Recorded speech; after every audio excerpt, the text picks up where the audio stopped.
I originally went to Washburn for business finance and business management and graduated, and I went to work for an IT company. I did that for about 4 years and just realized that it wasn't quite exactly what I wanted to do in life. So I ended up leaving the IT company and went to barber school. I'd been cutting hair prior to that. I cut in high school, just friends' hair. I cut in college, just on weekends, friends and family. And I never imagined myself being a barber because, you know, I went to college and I figured I had to use my degree somehow, or, you know, I just figured that was the path for me. But I kind of just had to go with my gut feeling and my passion.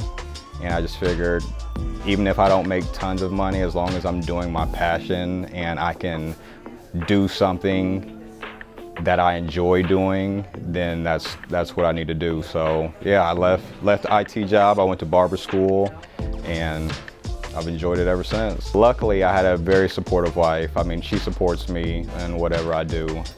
And she knew that it was my passion to cut hair. I mean, we've been together since we were 20, and that whole time I cut hair. So she was understanding when it came to me wanting to leave my IT job and cut hair, but obviously you have to show, you know, what you can make cutting hair, because to give up a really good job and just say, hey, I want to hop into this new field and do something completely different, you still have to be able to show what you can make. So she was very understanding. I was in the middle of barber school. Actually, I just started barber school, and that's when she told me that she was pregnant with our first. So, I mean, at that point, I was like, man, this has to work out. So I went hard in barber school. I came in early, I stayed late, I did whatever I needed to do, and it just seemed to work out. Midwest, it prepared me to go out after school and cut anyone's hair. I mean, if I had to pick up clippers or shears, it just gave me an overall roundness. You know, it gave me a foundation to be able to get out and succeed. I loved my instructors. I mean, Will was my main instructor. He taught so much. Like, Will takes instructing over the top. You know, it's just not put a blade on and cut hair. Like, he almost makes everything a math equation, especially when it comes to blades. Everything's a math equation. And when he sees you do well, like, he gives you a pat on the back, like he's like, yo, that's a dope cut. Like, he comes by, he's checking you out. So, I mean, we had great instructors at Midwest Barber College.